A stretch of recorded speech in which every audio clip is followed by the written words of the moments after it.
So tell me about this WeCommerce business. This is a collection of assets that you bought and then took public. How did that all go down, and what do you actually do? Yeah, it's kind of a funny story. I met Harley from Shopify and Toby as well about 10 years ago at a conference. And at the time, Shopify was pretty small. I don't even think they'd raised their Series A yet, maybe 15 employees. And they had a problem, which was unless you were a developer, it was really hard to make your site look nice.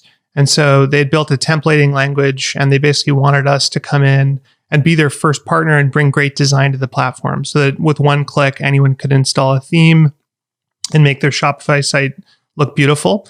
And so we ended up starting a business called Pixel Union to do that. We started a whole bunch of, we built a whole bunch of themes, and it was a great success. And before we knew it, that business was doing hundreds of thousands of dollars of revenue a month. And in 2013, I was still running the agency. I had a whole bunch of SaaS businesses and other stuff I was running. And honestly, I was just exhausted. And so I decided to sell the business for the first time ever. I'd never sold a business before. And so I sold that business. And when the money hit my bank account, I was like, okay, I need to learn investing and stocks and all this conservative stuff. And so I picked up a book about Warren Buffett. And when I read about Buffett, I was like, holy crap, this is amazing. And, got really into investing. And so I actually stayed on the board of the business until 2019. And I saw an opportunity to buy back the business from the private equity firm that bought it from me. This is Pixel Union. This is Pixel Union. And so we bought it back. This is the business we did with Bill Ackman and Howard Marks and all those people. And we bought it back and we formed WeCommerce. And the idea was basically just to use our playbook that we use at Tiny of just buying the best businesses and various ecosystems in a very founder-friendly way. And we wanted to make a long-term bet on Shopify. And so we ended up raising $60 million and taking the business public. And now we're out there just looking to buy more incredible businesses in Shopify, in the Shopify ecosystem. And so the whole business just is dependent on Shopify. So you rise and fall with Shopify's incredible ascension right now. But doesn't that create a massive liability or, risk factor? Like what if Shopify, I don't know, Amazon comes into their business or whoever comes into their business, it makes it more difficult for them. What do you do? Well, it's very much a bet on the future of e-commerce and Shopify. And I think that e-commerce is such a massive market and Shopify is such a dominant player within it that's a whale I'm very comfortable being a barnacle on. And I mean, you can make the same argument for all sorts of businesses that are in the Salesforce ecosystem or the Microsoft ecosystem. At the end of the day, you're always tied to somebody, Facebook, Apple, Amazon, whoever it is. And we have a lot of trust and a lot of experience working with Toby and Harley. So we feel very comfortable being a part of that ecosystem. We recently had the Pitch.com founder on the pod. Tell me about that business and what you did there.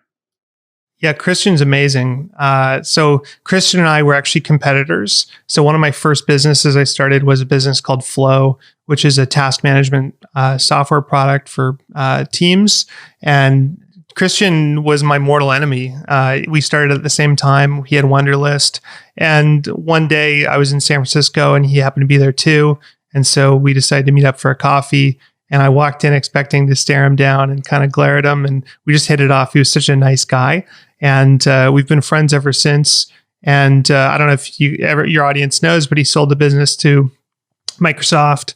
And when he left Microsoft, he called me up and he said, hey, I've got a couple product ideas. I'd love for you to help me build them. And so we brainstormed, what's wrong with PowerPoint and came up with a whole bunch of great ideas for pitch. And then my agency, MetaLab, helped helped design the first version of it. Does that mean you have equity in Pitch.com? You get to participate in the upside of that? I do. I do. Do you invest in companies just as a straight angel investor or venture investor? You said have this $100 million fund you raised. That $100 million fund is to buy businesses, to invest in businesses, or both? Yeah, it's $150 million, and it's just to buy businesses. I look at buying majority of or control interests in businesses. That's my primary business. Venture is something I do off the side of my desk for fun. I meet somebody interesting, a friend starts a business. I'm kind of interested in an area. It's a way for me to make a small bet. It's a roulette chip It's not something that I take very seriously. And Pitch hired you to sort of benchmark your designs against the internal team's design. How did that wind up going? Did you win, or did the internal team win, or did everybody win? I think it was a bit of both. I think the MetaLab team pushed them and vice versa. To be honest, I wasn't super involved though in the actual day-to-day. We have so many businesses now, I can't be involved in individual projects. Which business is driving the most revenue and the fastest growth right now in this portfolio of 30 companies? That obviously includes Dribbble, and we mentioned Flow, the product management software.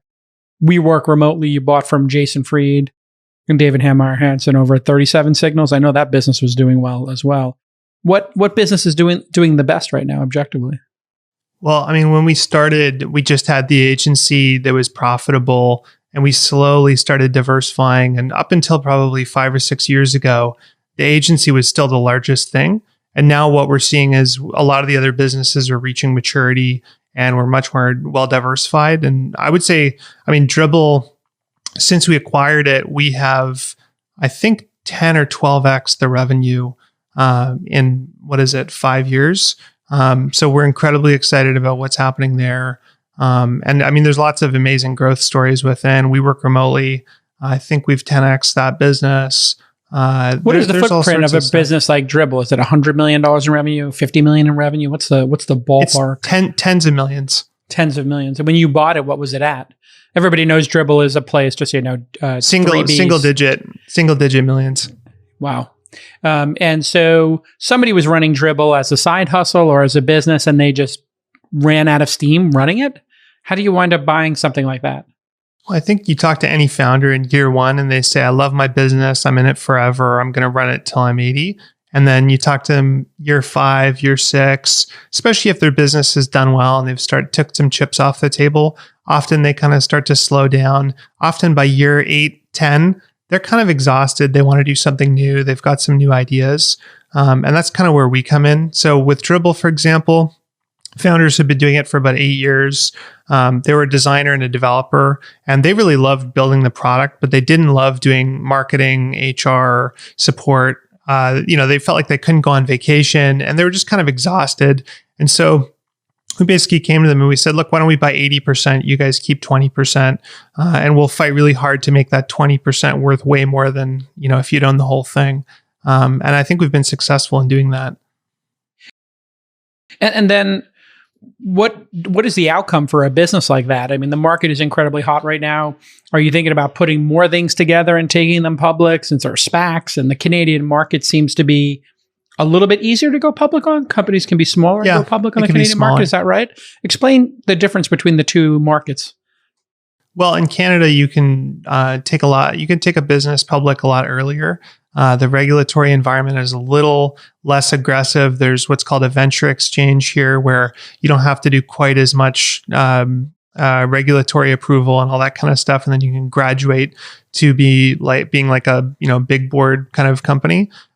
We're considering taking more stuff public, but to be honest, we just did this RTO in December. It's called a reverse takeover instead of a SPAC up here, and we're still evaluating. It's been an incredible outcome financially. The valuation that we've gotten has been amazing. This is for WeCommerce you're talking about? For WeCommerce, but the bet there was what is the market cap of WeCommerce? It's about $1 billion Canadian. Wow. So weird. When you look these things up on Google and the stock market. So this is the over-the-counter market in Canada, is that right? The market. Yeah, it's not even really trading in the States yet. It's only OTC. Got it. So people can make trades, but they're generally like private trades. You wouldn't trade it on Robinhood or something? You have to use a broker. It's not on Robinhood yet. I think we will be in some couple months. Got it. So you can do this over-the-counter thing, get people trading in the stock, but then to be fully liquid on a big market or on like trading platforms, you have to get off the OTC. Is that what happens? Yeah, exactly. So with a business like Dribbble doesn't really need capital. It's profitable. It can keep reinvesting its capital in growth. We can make more acquisitions and stuff. And so in order for us to take it public, we would need to see an opportunity to buy, something really sizable, or see a massive growth opportunity where we need tens of millions of dollars of capital. We just don't. We haven't needed it yet. The And I over the think that if we counter did- thing got like a bad name in Canada for a while. It's like oil companies and drilling and weird stuff, right? Yeah, there's a lot of crap that goes public this way. Mining, weird junior mining companies or food product companies with $1 million of revenue kind of stuff. Do you think that can be cleaned up and do what Chamath did for SPACs, but in Canada? Is that like part of your vision for this? I think part of the reason we've been rewarded so well by the market has been that we came in and we've legitimized that in a big way.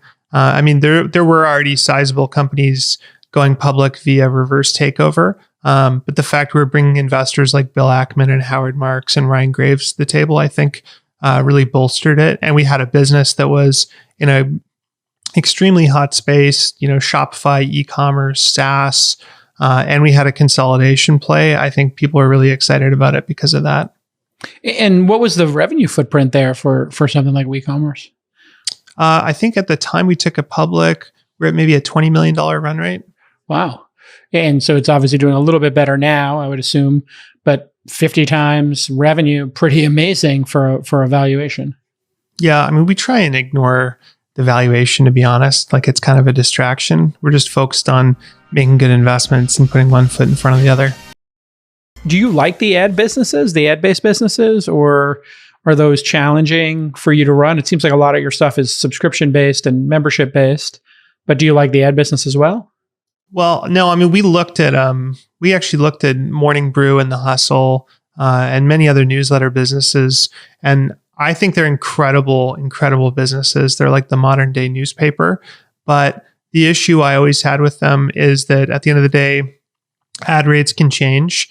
And when one line on your P&L can just drop by 50% because a number changes, a CPM rate changes or something, that's a little scary. And the amount of headcount required to sell ads and stuff freaks me out a little bit. But I don't think they're bad businesses necessarily. I just think you have to be careful. If you're buying one, you can't pay too much and make the assumption that today's ad rates will stay the same for 10 years. They might drop by 70%. They might go up by 20%. They're unpredictable.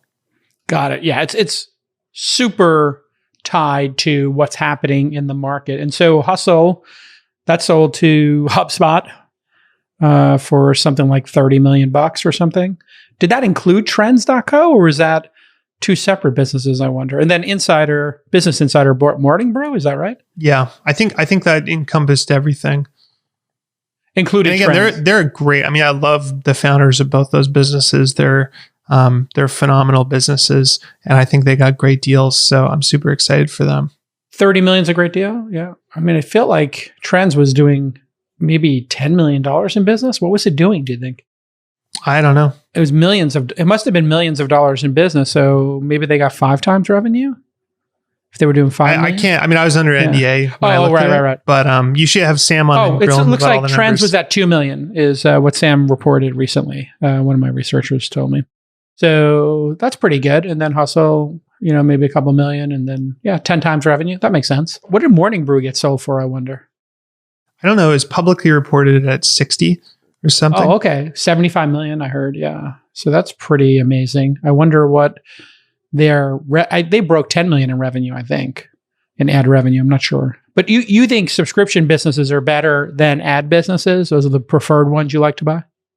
Yeah. Generally, I like a business. If it's not recurring, I want it to be kind of frictionless. So, for example, a job board, we work remotely, for example. It's not recurring necessarily. There are recurring aspects to it. Like when you buy a job, it'll recur for 30 days a few times. But at the end of the day, it's still a digital transaction, but it is frictionless. People come to your site, they self-serve, and they buy an ad. And that's a lot better than having to have an ad sales team or a job sales team that goes out, calls all the hiring managers, and tries to sell them individual jobs. It scales much better. Yeah, if people can just go and buy a job. I think we work remotely. It's like $300 or $400 for a job posting. Is that right? Mm-hmm. That's the upper bound of what you can charge, I guess. Yeah, with all the fixings, I think it can come out over 500.